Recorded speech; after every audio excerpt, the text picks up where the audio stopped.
So I'll lay a bit of a lecture on you guys. This is sort of an epic limerick, in fact. This is the complete history of the development of punk rock on the Lower East Side of New York City from 1950 to 1975. Now, in pointing out that this is a limerick, I should say that the limerick form, which I assume originated in Limerick, Ireland, unless it's just a coincidence. Limerick form is a stanza consisting of 5 lines. The first 2 lines being long lines that rhyme with each other. Third and fourth lines, short lines that rhyme with each other. Then the 5th line, a long line that rhymes back with the first 2. For example, there once was a man from Calcutta who spoke with a terrible stutter. For breakfast, he said, give me bu-bu-bu bread and bu-bu-bu-bu-bu-bu-butter. Now, I've been trying to come up with some better limerick examples that are not as offensive, and the only one I could think of is even more offensive, which is, there was a young fellow named Keane who invented a fucking machine, concave or convex, that could fit either sex and was exceedingly easy to clean. So, in seeking better, less offensive limerick examples, perhaps somebody can give me a better example at the merchandise table afterwards. But here's an example of a long string of limericks which tells the story of the complete history of the development of punk rock on the Lower East Side of New York from 1950 to 1975. We start with Harry Smith in 1950, a beatnik weirdo living in New York City. His huge collections were insane, of Easter eggs and paper airplanes, and rare records. He had about 1,060,000. To change America through music was his hope, and to make some money because he was broke, he compiled a triple-decker collection of songs from his records, released as the Smithsonian Anthology of American Folk. On a Monday morning, just about 9 o'clock, the great ship Titanic began to reel and rock. Husbands and wives, little children lost their lives. Wasn't it sad when that great ship went down? Smith's plan began to work as foretold. This weird music began to take hold. It sparked an interest in these forms of life underground from the norms, and soon millions of folk records were being sold. By the early 60s, Dylan, Joan Baez, Phil Oakes were really inspired by these old folks. Then one strange folk band downtown, called the Holy Modal Rounders, began to make it more anarchistic with weird voices and drug jokes.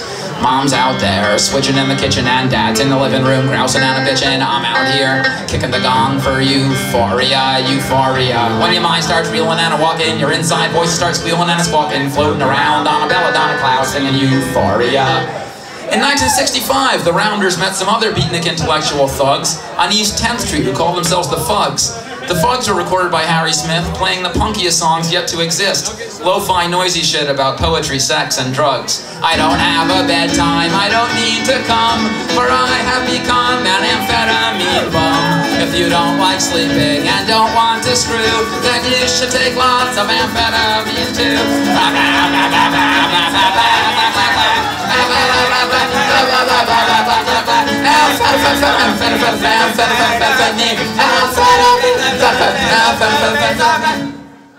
In 1966, the Fugs signed to New York label ESP.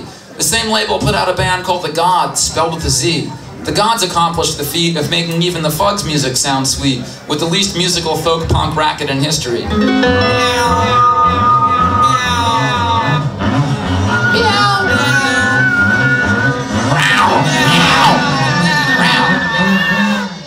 Far from the West Coast hippie scene, New York underground music was far from mainstream.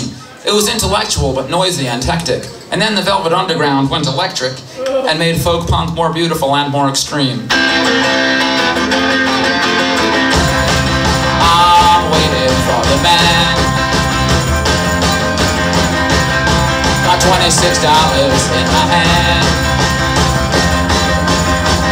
Up to Lexington, 125. Feel sick and dirty, more dead than alive. I'm waiting for the man.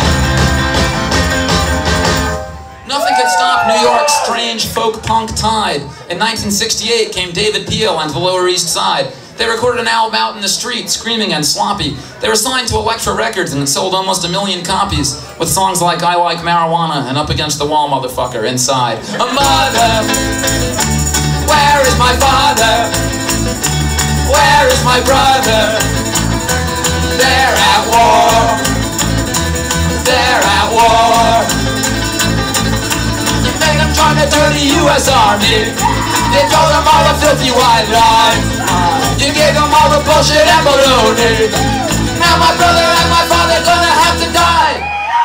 And in 1970, Lenny Kaye was a guitarist who began playing music with an East Side poet named Patti Smith, who would use it to mix her wild poetry with simple rock stuff, like the Fugs in a way, but less rough. A postmodern way to take high art and low art and fuse it. Jesus died for somebody's sins, but not mine. Oh, yeah. 1972 and 1973 is around when the New York Dolls start, mixing trash and drag fashion with a rock and roll heart. The Johnny Thunders' David Johansen sound mixed the old-style simple rock with the new New York underground and sort of defined the moment when stupid on purpose became the new smart.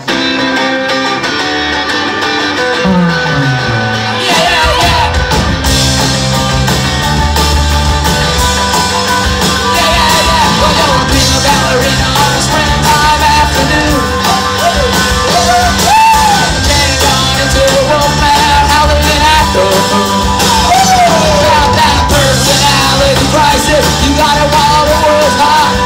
It's always hot, you know the frustration and heartache and what you got.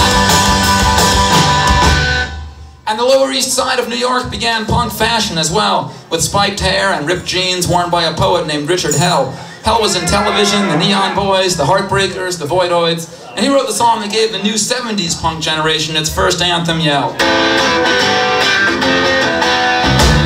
I was saying, get me out of here before I was even born. It's such a gamble when you get a fit. It's fascinating to observe what the nerd does, but when I die, it's for the wall that I set a plate. Well, I belong to a blank generation, but I can take it or leave it each time. Yeah, I belong to the generation, but I can take it or leave it each time. 75, CBGB started playing punk shows with television, Patti Smith and the Ramones. 76, punk fanzine began and the whole thing moved to England. England stole all the credit and that's how it goes. The end. Complete history of the development of